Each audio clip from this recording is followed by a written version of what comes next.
Dia kata hadis an Anas bin Malik anna Abdurrahman bin Auf wa Zubair bin Al-Awwam syakaya al-qamla ila Nabi sallallahu alaihi wasallam fi ghazatin lahuma farakhasa lahuma fi qumusil harir. Diriwayatkan daripada satu sahabat Nabi sallallahu alaihi wasallam yang masyhur dengan nama Anas bin Malik. Kata dia ada dua orang sahabat Nabi, satu Abdurrahman bin Auf dan satu lagi Az-Zubair bin Al-Awwam. Ini dua orang, Abdurrahman bin Auf dengan Zubair bin Al-Awwam. Mengadu keduanya akan penuh toma di atas tubuh keduanya kepada Nabi sallallahu alaihi wasallam di dalam satu perang bagi keduanya. Dua sahabat ni, Abdurrahman Auf dengan Zubair bin Awwam, sudah kena penyakit kulit. Sedangkan mereka ada dalam medan perang, kena penyakit kulit. Pergi mengadu dekat Nabi sallallahu alaihi wasallam. Maka dimaafkan bagi kedua mereka memakai baju sutera. Nabi sallallahu alaihi wasallam kata, okey, pakai baju sutera. Pasal apa? Pasal sakit kulit tu, dengan baju sutera ni tak apa, satu ubat tu ada kat dia. Untuk kamu yang kena penyakit ni dibenarkan pakai baju sutera. Ini benda sudah jadi. Sambung hadis tu dia kata qala wa ra'aituhu alaihima. Kata Anas bin Malik, dan telah aku lihat akan sutera itu di atas tubuh kedua mereka ini. Sedangkan sutera ni haram orang lelaki-lelaki pakai, tapi Nabi bagi kebenaran khas kepada Abdurrahman bin Auf dengan Zubair bin Awwam. Lepas Nabi bagi kebenaran, Anas bin Malik kata, aku tengok mereka dua-dua pakai baju sutera. Nabi bagi green light, dua-dua orang ni pergi ambil baju sutera pakai. Anas bin Malik kata, mata aku tengok Abdurrahman bin Auf dengan Zubair bin Awwam pakai baju sutera.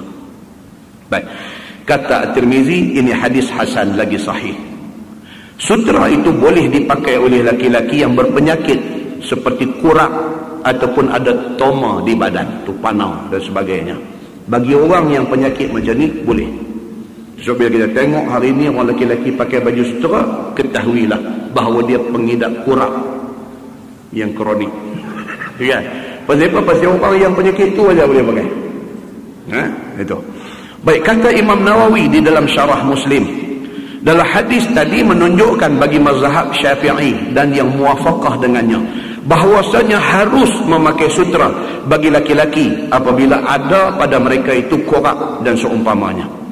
Dan begitu juga boleh memakai laki-laki yang banyak menjadi toma, jadi panau di badan dia, dan barang yang pada makna yang demikian itu. Tak kiralah penyakit, yang penting sakit kulit, dibenarkan bagi mereka ni.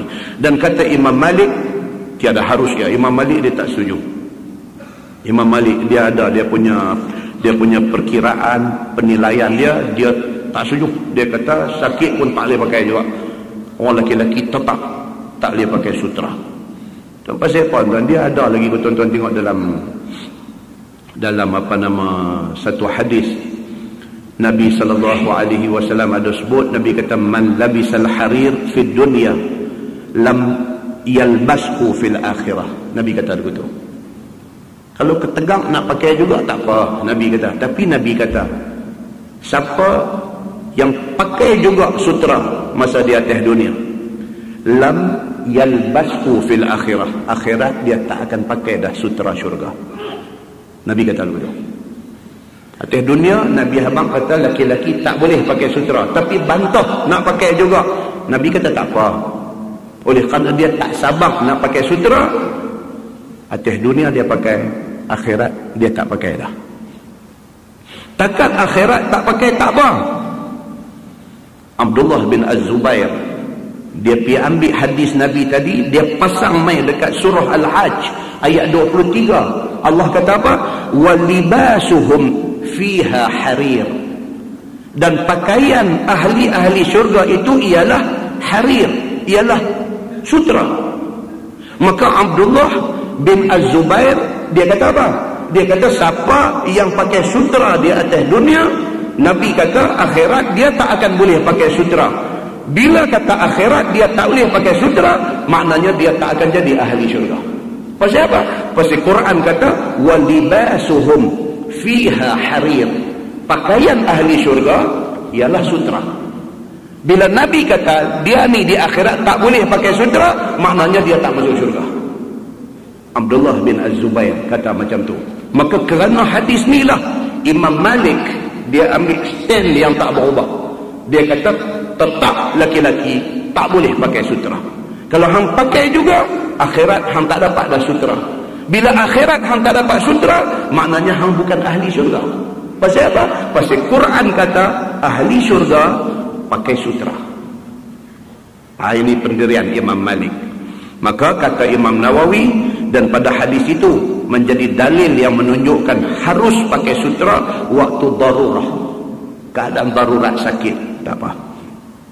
Seperti mana orang yang mengejut-ngejut datang perang padanya, dan seperti orang yang takutkan panas atau sejuk atau seumpamanya, tiada lain daripadanya. Keadaan darurat itu saja yang dia boleh pakai. Kemudian bermula yang sahih di sisi ashab kita dan yang putus dengan dia oleh jumhur, harus memakai sutera itu bagi orang yang korak dan seumpamanya. Jumhur tetap kata orang yang penyakit kulit boleh. Pasal apa? Pasal Nabi kata boleh. Itu kebenaran khas. Kalau tak kerana sebab tu pakai, barulah jadi macam yang kata tadi, di akhirat dia tak boleh pakai sutera dan dia bukan ahli syurga. Dia pikir tu. Sama ada di dalam musafir atau tidak musafir, dia kata. Baik, masalah menyentuh sutera dan meramasnya tiada mengapa pada syarah. Ini dia nak cerita pula satu hadis apa? Nabi SAW sebelum turun ayat perintah daripada Allah Subhanahu wa taala melarang orang lelaki pakai sutera, sebelum turun ayat tu, ada orang pergi hadiah dekat Nabi satu jubah buat daripada kain sutera. Nabi pakai.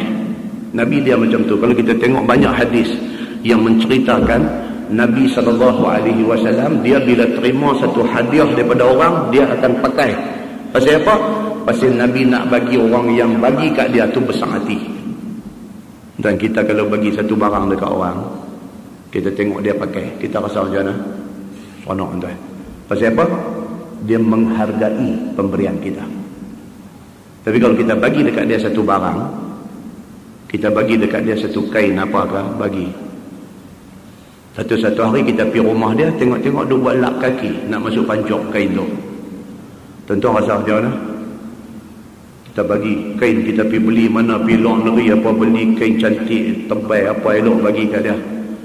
Satu hari kita pergi rumah dia, elok-elok duduk atas bangku ya, nampak aku macam kain biasa tengok. Duduk depan pintu bilik ayam, dia buat lap kaki. Tengok-tengok. Ini kain yang aku bagi ni tak guna. Jadi ada main begitu. Ada satu sahabat di Australia. Tahulah Australia dia ada bulu biri-biri tu. Kan, hak bentuk. Tahu berapa ratus ringgit dia beli di Australia tu, bawa balik mai bagi dekat sahabat ni. Lap kaki. Dia buat depan pintu pancok. Kan? Bila naik kereta balik, dia kata kat saya, dia ni buta perut betul. Dia ingat murah ke tu barang yang aku bagi kat dia. Kita pun mana tahu tu, dia kata apa benda. Dia kata IP Brisbane hari tu. Brisbane. Bukan apa nama, apa bay apa ni? Queens Bay pun dekat saja. Brisbane. Dia kata IP Brisbane hari tu. Saya beli tu bulu biri-biri tu berapa ratus ringgit, berapa ratus lebih kali 500 ringgit. Dia kata bagi ke dia, lap kaki dia pun depan pancung dia tadi, you tak tengok ke dia. Kita mana lah nak pergi perhatian tu semua. Dia bagi, dia pergi ya. Tak boleh bagi apa lah diri. Dia buta pun, dia ulang buta pun, dia tak tahu berapa kali. Nabi SAW dia tak maulah macam tu. Siapa bagi kat dia, dia akan pakai benda tu. Kan kita pernah baca satu hadis di Barang Garden dulu. Satu orang sudah bagi dekat Nabi satu pakaian yang Nabi pakai. Bila pakai-pakai, main satu sahabat atau apa cerdik ni pergi tegur pakaian hak Nabi pakai ni. Dia kata, ya Rasulullah, cantiknya pakaian ni. Nabi terus tanya kat dia ni, hang maukah? Dia kata, saya tak boleh dapat. Dah hang maukah? Nabi tanya dia kata, kalau bagi mau.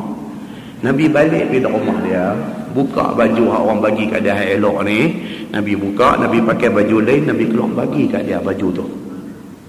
Sampai sahabat lain pula pergi cekak dia ni, yang ni pun satu jenis limau kurut juga.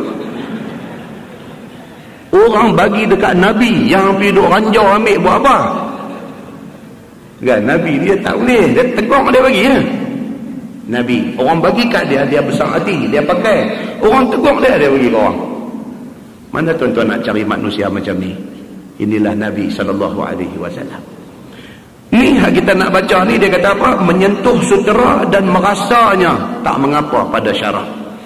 Dengan dalil yang dikeluarkan oleh Imam At-Tirmizi, kata dia an Anas bin Malik anna Sa'dan kana min a'zamin nasi wa atwalihim wa annahu ba'atha ila an-nabi sallallahu alaihi wasallam jubbatan min dibaj mansujin fiha az-zahab.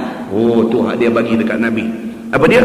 Diriwayatkan daripada satu sahabat Nabi, nama dia Anas bin Malik radhiyallahu anhu, bahwasanya satu penghulu daripada kaum Ansar, dia orang Syam, dia penghulu daripada kalangan Ansar, sahabat Nabi SAW, nama dia Sa'ad bin Mu'az radhiyallahu anhu. Dia ni ada cerita panjang pasal dia. Ansar ni siapa tuan-tuan? Orang Madinah yang menyambut Nabi bila Nabi hijrah dari Mekah mai ke Madinah ni. Yang sambut Nabi tu orang Ansar, orang Madinah. Sa'ad bin Mu'az ni bos mereka. Dia ni kenamaan di kalangan orang Ansar. Baik, adalah dia satu orang daripada sebesar-besar martabat daripada segala orang, dan semurah-murah tangan, suka bersedekah dan berhadiah.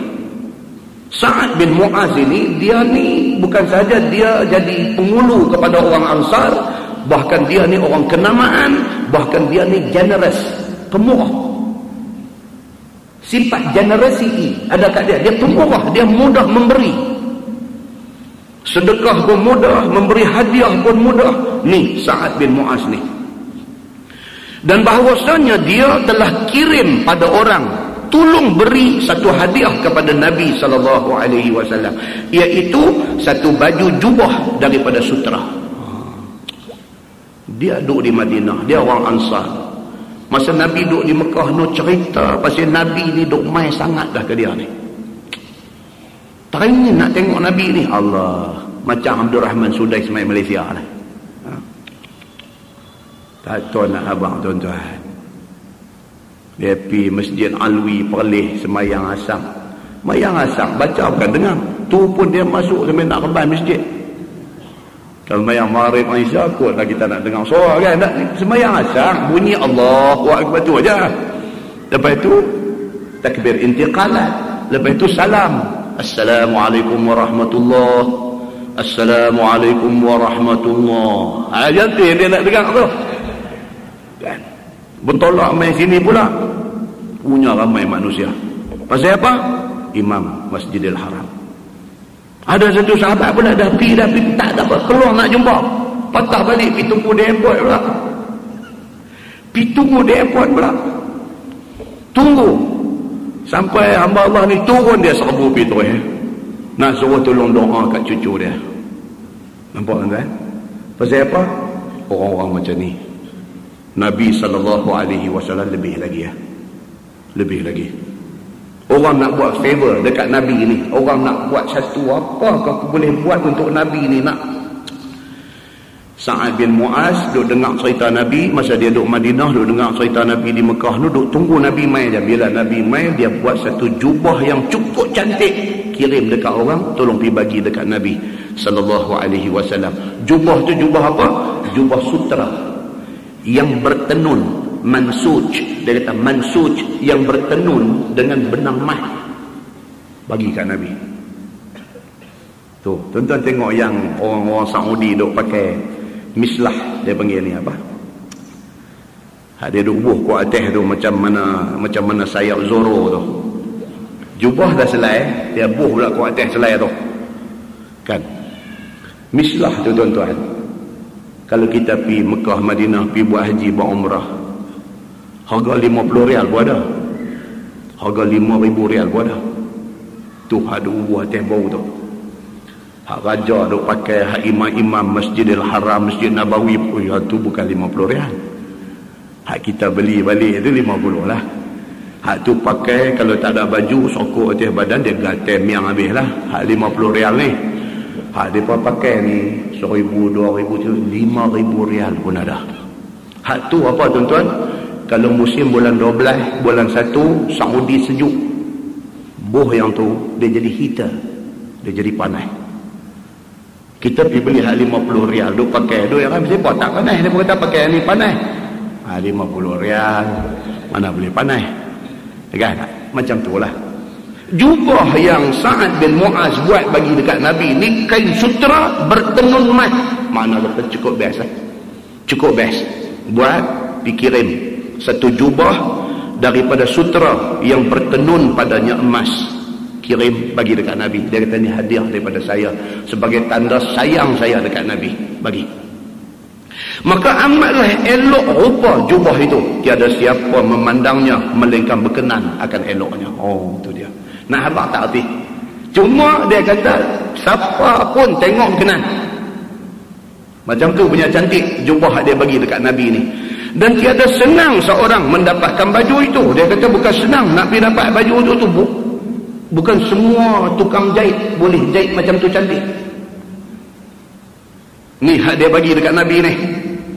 Apabila sampai baju itu kepada Nabi SAW, maka diterima oleh Nabi. Dan kata Anas, falabisaha Rasulullah SAW fasa'idal mimbar faqama aw qa'ada. Bila Sa'ad bin Mu'az kirim jubah sutera yang bertenun benang emas ni dekat Nabi, Nabi dapat pakai terus. Ni Nabi, dia nak bagi kawan yang bagi tu sono. Dia tunjuk, kata dia menghargai pemberian orang. Kata Nabi pakai. Nabi pergi masjid, Nabi nak baca khutbah. Fasa'idal mimbar, Nabi naik dah duduk di atas mimbar tu. Maka Nabi SAW pakai lalu naik duduk di atas mimbar itu. Dan orang-orang semua memandang kepada baju sutera yang dipakai Nabi itu dengan herannya. Ni ada ramai ni tengok, ketayang apa dia pakai malam ni tak pernah pakai lagi macam ni. Kan? Mereka dah duk biasa tengok Nabi. Nabi punya macam mana, selalu dia pakai kepiah apa, selalu pakai jubah apa, selalu Nabi ni macam mana, kalau Nabi pakai sarban dia ikat macam mana. Itu sahabat-sahabat ni semua dah ada dah, pattern tu dah ada dalam kepala mereka. Bila satu hari tengok blend daripada hak pattern biasa, ni jubah apa ni? Lain macam ni kata. Hak muda-muda ni kata, karat ni. Tentu. Tengok jubah Nabi ni, dia kata karat ni. Semua dalam keadaan apa? Heran dengan apa yang Nabi pakai. Dari mana datang baju itu? Kerana eloknya jubah itu. Ni, pakai dua heran. Sambung hadis, faja'ala an-nas yalmisunaha faqalu ma ra'ayna kal-yawm thawban qat. Itu hadis kata. Maka jadilah orang-orang ni menyentuh akan baju jubah itu dan merasai akan dia. Pakai ni, Allah, baju apa Nabi pakai ni?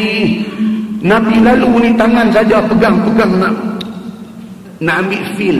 Dia kata, tu tak tahu nak kata apa. Nabi duduk atas membar ni, hak duduk di bawah ni, di bawah kaki membar ni, tangan lagu duduk pegang ujung-ujung. Lagu tujuk jadi. Hadis cerita. Pasal tak nak tengok, satu tak nak tengok Nabi pakai baju elok macam tu. Yang kedua, baju yang elok tu tak pernah mereka tengok. Dua, satu Nabi mereka tak nak tengok Nabi pakai elok macam tu. Yang kedua, baju tu sendiri fine quality, mereka tak pernah tengok. Sehinggalah jadi mereka ni faja'alan nas yalmisunaha. Lamsu, maksudnya apa? Sentuh, rabah, pegang. Dia kata fine quality. Maka berkata mereka itu, ya Rasulullah, tidak pernah kami sekalian melihat seperti hari ini sekali-kali akan pakaian yang sangat bagus ini. Mereka kata, tak nak tengoklah baju apa ni. Kalau orang Kedah kata Mecca apa? Mecca tu brand lah. Ini Dafah ke? Ikaf ke? Jenis apa ni? Tak pernah tengok. Apabila didengar oleh Nabi SAW perkataan orang-orang yang menyentuh dan merasai yang demikian itu, maka sabda Nabi SAW, faqala ata'jabuna min hadhihi al-manadin sa'din fil jannah khairun mimma tarawna. Allah, Nabi berkata macam tu. Sabda Nabi SAW, awak berkenankah sekalian kamu dengan baju ini? Nabi tanya mereka ni, awak ni duk pegang ujung-ujung jubah kan? Kalau kita duk macam khutbah kawan duk pegang lagu tu, alamat tongkat tu nanti kena. Ni apa ni duk buat tarik-tarik? Nabi pun bila dia orang pakat duk pegang ni, Nabi tanya balik dekat puak duk pegang ni, ata'jabun min hadhihi, kamu takjubkah dengan baju ni? Awak sakan dahsyat sangatkah baju aku pakai ni? Nabi kata apa pula? Al-manadin sa'din fil jannah khairun mimma tarawna. Nabi kata sesungguhnya nampak bagus pada sekalian kamu, tetapi tak usahlah sangkut hati kamu dengan barang ini pada masa di dalam dunia ini, kerana tidak kekal. Itu belum jawapan lagi tu. Belum jawapan lagi. Yang Nabi kata tadi ni, al-manadin sa'din fil jannah khairun mimma tarawna. Sesungguhnya, itu yang jawapan Nabi. Nabi kata apa? Sesungguhnya sapu tangan Sa'ad bin Mu'az yang bagi dekat aku baju ni, sapu tangan yang dia akan dapat dalam syurga esok lebih baik daripada apa yang hampa lihatlah ni. Nabi kata begitu. Hampa duk kata baju ni sakan sangat dah, hebat sangat dah ni, sampai semua orang pun terpaku duk tengok baju tu. Nabi kata tak ada apa, ni baju ni dunia saja. Nabi kata hampa nampak berkenan elok macam ini dunia saja. Nabi kata tapi yang lebih besar daripada tu, Sa'ad bin Mu'az hadiahkan dekat aku baju ni, Allah akan bagi dekat dia syurga.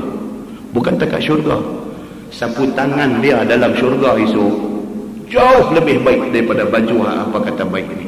Nabi kata tu saya cerita pasal syurga dia lah. Sapu tangan abuan, sapu tangan saja dalam syurga esok ni lebih baik daripada baju apa duk kata elok sangat ni. Nabi SAW jawab macam tu. Maka fikirlah oleh sekalian kamu akan sapu tangan. Bukankah sapu tangan itu digunakan buat bungkuih dan buat sapu apa-apa kotor? Sedangkan itu lebih baik daripada baju jubah yang aku pakai ni. Sapu tangan ni, kita guna sapu tangan buat apa? Buat lap peluk, buat sehingui, itu saja. Hak tu pun kalau dalam syurga esok lebih baik daripada jubah yang hebat ni. Apatah lagi pakaian lain ahli syurga yang pakai esok ni jauh lebih elok. Maka sekalian itu patut kamu ingat sekali dan sediakanlah berapa banyak amal untuk mencapainya. Nabi pesan yang tu. Nabi kata apa? Lah ni fikir apa amalan kita boleh buat supaya kita dapat syurga. Dalam syurga esok anak apa semua Tuhan bagi. Macam tu aja. Kata At-Tirmizi, ini hadis hasan lagi sahih. Dan pada bab ini ada riwayat daripada Asma binti Abi Bakr radhiyallahu anhumah. Ini ada tajuk pendek kita perhati. Dia kata fi rukhsah fi saubil ahmar fi saubil ahmar lirrijal. Itu bab yang datang pada menyatakan hadis yang menunjukkan atas maaf memakai baju merah bagi orang lelaki-lelaki. Orang lelaki-lelaki dia kata boleh pakai baju merah. Ketahuilah saudaraku, boleh seseorang itu pakai pakaian merah. Lelaki-lelaki boleh pakai baju merah. Yakni boleh dipakai oleh laki-laki itu baju merah atau kain merah ataupun seluar merah ataupun kepiah merah ataupun apa juga yang merah. Sebab merah ni biasanya perempuan dah suka. Kan laki-laki merah tak apa minat lah. Bukan kata tak suka, tak apa minat. Perempuan kalau merah langkah tak lepas. So, dia tengok tu sebab mereka ada pakai mulut merah. Pasal mereka suka dengan merah. Cuma laki-laki buh mulut merah. Oh tak kena tuan-tuan. Kalau malam ni saya main, saya buh mulut merah, tuan-tuan balik habis. Apa tak boleh. Merah ni laki-laki tak apa minat. Baik, kalau laki-laki pakai merah boleh tak boleh? Boleh. Dia kata tidak jadi kesalahan. Pasal apa? Pasal Nabi biasa pakai. Nabi biasa pakai baju merah. Dengan kerana Nabi kita ada memakai baju merah itu, maka menunjuklah atas perbuatan Nabi SAW itu harus bagi umat memakainya. Lega lah kawan pakai baju merah macam ni. Tadi dia dengar tajuk, dia kata, "Oh, yang aku pergi pakai baju ni buat apa?" Dengar kata Nabi pakai, buka dada balik. Okey balik kan? Kata apa? Nabi ada pakai baju merah. Sebagaimana tersebut perbuatan Nabi SAW dalam hadis At-Tirmizi. Kata dia, "Anil Bara radhiyallahu anhu qala, ma ra'aitu min zi limmah fi hullatin hamra ahsana min Rasulillah sallallahu alaihi wasallam lahu sya'run yadribu mankibaihi ba'idun ma bainal mankibain." Itu hadisnya. Ba'idun ma bainal mankibaini lam yakun bil qasir wala bil tawil. Diriwayatkan daripada satu sahabat Nabi sallallahu alaihi wasallam, nama dia Al-Bara bin Azib radhiyallahu anhu. Kata dia, tiada aku lihat daripada satu orang yang mempunyai rambut panjang sampai ke bahu dan memakai pakaian merah yang lebih segak daripada Nabi sallallahu alaihi wasallam. Tu dia yang kata Nabi ni rambut dia mencicah bahu. Kan? Hati yang duk marah akil hai rambut panjang pasal apa? Kan? Nabi rupanya rambut dia turun main mencicah bahu. Macam semerah padi tu. Kan? Jadi jangan bulan depan Ustaz Samsuri mai dia buat rambut panjang tu kerja. Baru tak ada ni kena. Nabi buat tak apa, Samsuri buat kena. Kan? Cuma kita nak tahu ni apa? Rupanya yang kata Nabi SAW ni, rupa-rupanya rambut dia macam tu, panjang mencicah bahu. Sampai sahabat ni kata apa? Dia kata, aku tak pernah tengok satu orang laki-laki yang rambut dia panjang mencicah bau dengan pakai baju merah. Segak dia ni, aku tak pernah tengok orang segak macam tu. Rambut panjang, baju merah. Oh, dia kata, aku tak pernah tengok orang segak macam mana Nabi SAW apabila Nabi rambut panjang dan pakai baju merah. Dia kata, ada bagi Nabi SAW itu rambutnya panjang sampai memukul dua bahu. Ni, turun meter ni. Ui. Lagi pula Nabi itu jauh renggang di antara dua belikatnya. Nak abang kata Nabi ni dia apa? Apa dia nak kata? Dada bidang. Dada dia bidang. Dia punya belikat ni belakang ni, dia rendang elok. Nabi ni dia memang ada ciri-ciri kejantanan tu ada. Nabi ni dia kata dengan rambut dia cicah bau, bau tu pula renggang antara dua belikatnya yang menunjukkan alamat gagahnya Nabi ni. InsyaAllah nanti kita baca mukadimah cerita perang Khandak, macam mana Nabi buat kerja ni, duk angkut batu ni, duk buat khandak ni, duk buat parit ni. Dia akan cerita macam mana gagahnya Nabi SAW. Maka tiada ada ia, yakni Nabi SAW itu rendah dan tidak pula ia tinggi. Nabi ni fizikal dia kira sedang elok. Dia tak ada tinggi sampai renjong sampai nak masuk tu kena duduk tunduk, tak ada. Dan dia tak ada satu kemetod lalu main macam ayam serama pada no. Nabi ni dia kira sedang elok. Dia tak tinggi sangat, dia tak rendah sangat, dia kira ngam-ngam, cantik. Ini fizikal Nabi, dia kata.